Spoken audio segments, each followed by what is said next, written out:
Assalamualaikum warahmatullahi wabarakatuh. Baiklah anak-anak, kita akan melanjutkan materi kita minggu lalu. Kalau minggu lalu kita membahas tentang klasifikasi makhluk hidup, pada hari ini kita akan membahas tentang klasifikasi materi. Nah, sebelumnya masih ingatkah kalian apa itu yang dimaksud dengan klasifikasi? Ya, klasifikasi adalah pengelompokan. Nah, sebelum kita membahas pengelompokan materi itu apa, kita akan mengingat dulu apa saja benda-benda yang ada di sekitar kita. Ada seperti batu, daun, air, dan balon.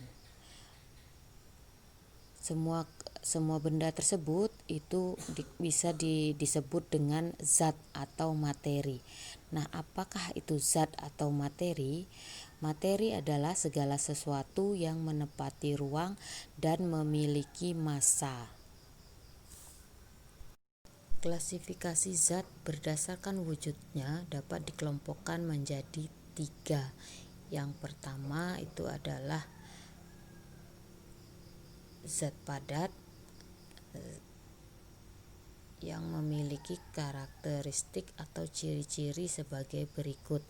Yang pertama itu bentuknya selalu tetap, volumenya selalu tetap, letak partikelnya sangat berdekatan, kemudian gaya tarik antar partikel sangat kuat.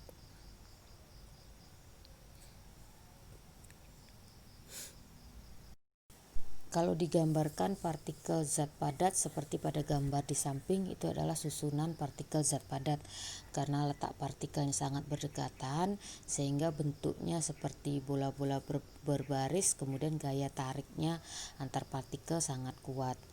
Dalam kehidupan sehari-hari, ini ada beberapa contoh benda zat padat yang ada di sekitar kita. Yang pertama itu ada batu, kemudian yang kedua itu kaca, ketiga kayu, keempat gula, dan kelima adalah daun.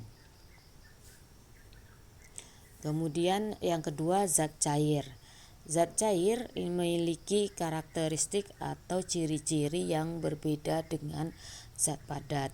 Di antaranya itu yang pertama karakteristik atau ciri-cirinya bentuknya berubah sesuai tempatnya. Jadi zat cair itu dia bisa berubah bentuk sesuai dengan bentuk wadahnya.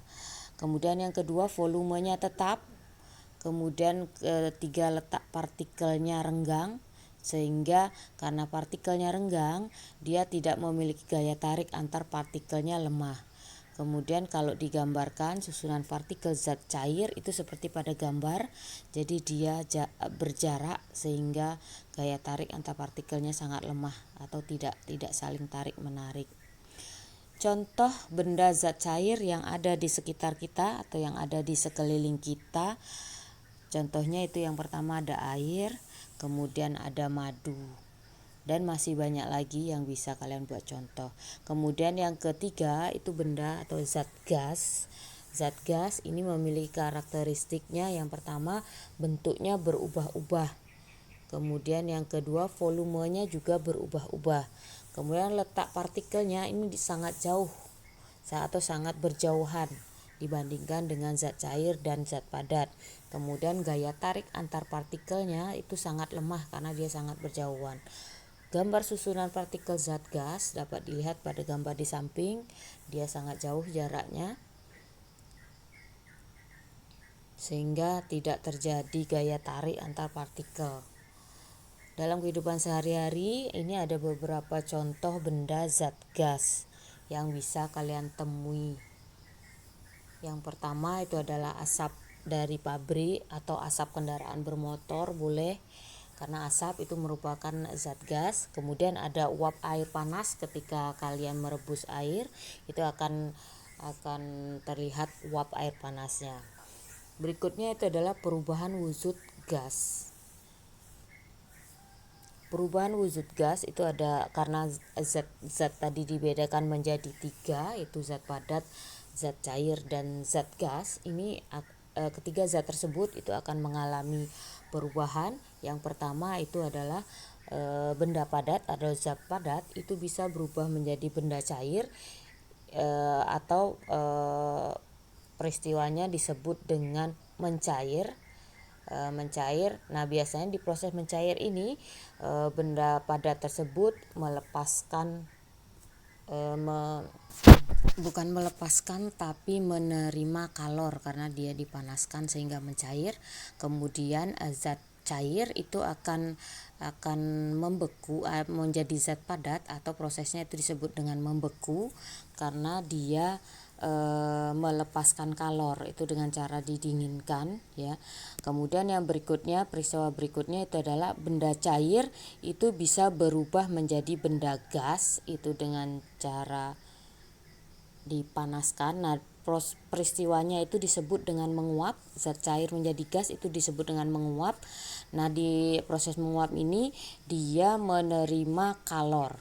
Kemudian benda gas itu akan berubah menjadi zat cair atau yang disebut dengan mengembun. Ini karena peristiwa pendinginan, prosesnya ini disebut dengan mengembun. Nah, di sini dia melepaskan kalor. Kemudian berikutnya itu dari benda gas berubah menjadi benda padat, itu yang disebut dengan mengkristal.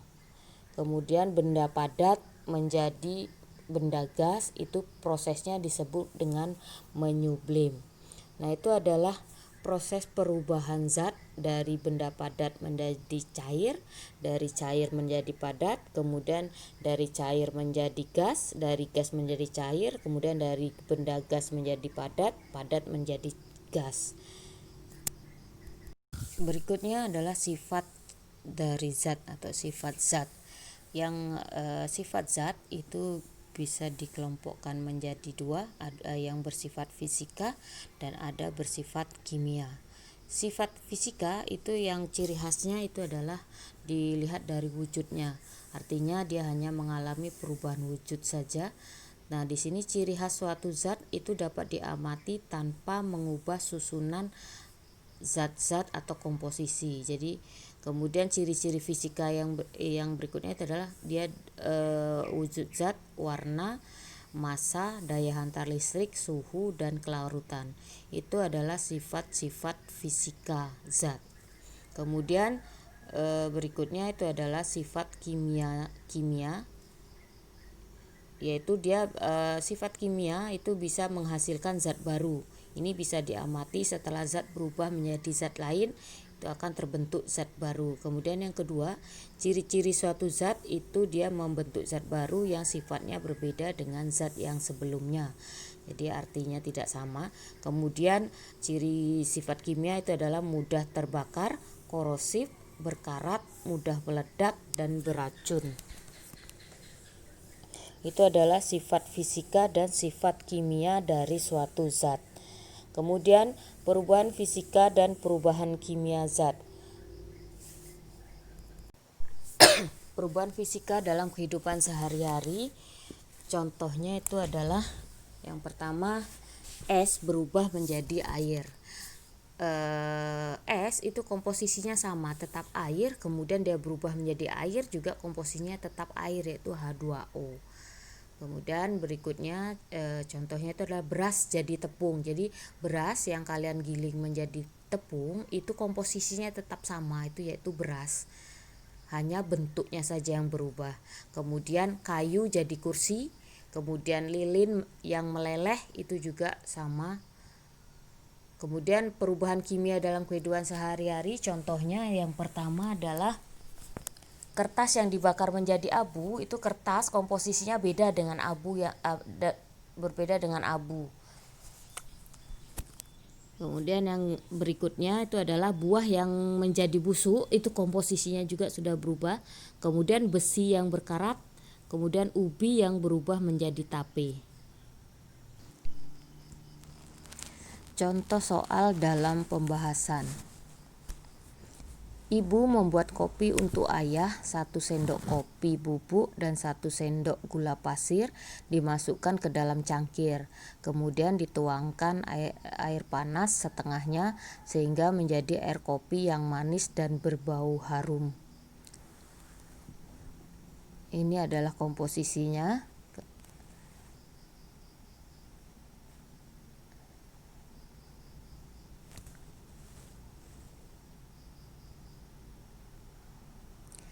Di dalam peristiwa tersebut disimpulkan zat 1, zat 2, dan zat 3 masing-masing memiliki sifat A. Zat 1 bentuk tetap, volume tetap. Zat 2 bentuk berubah, volume tetap. Zat 3 bentuk berubah, volume berubah. B. Zat 1 bentuk berubah, volume berubah. Zat 2 bentuk tetap, volume berubah. Zat 3 bentuk tetap, volume tetap. Yang C, zat 1 bentuk berubah, volume berubah. Zat 2 bentuk berubah, volume tetap. Zat 3 bentuk tetap, volume tetap. Yang D, zat 1 bentuk tetap, volume tetap. Zat 2 bentuk tetap, volume berubah. Zat 3 bentuk berubah, volume tetap. Nah, dari hasil pengamatan maka dapat disimpulkan atau pembahasannya adalah di dalam sebuah cangkir itu terdapat 3 zat, itu zat 1, zat 2, dan zat 3. Zat 1 itu adalah uap panas kopi. Kemudian zat 2 itu air kopinya. Kemudian zat 3 itu adalah gelas atau cangkirnya. Benda 1 itu termasuk zat gas. Ciri-cirinya bentuk dan volumenya berubah. Kemudian benda yang kedua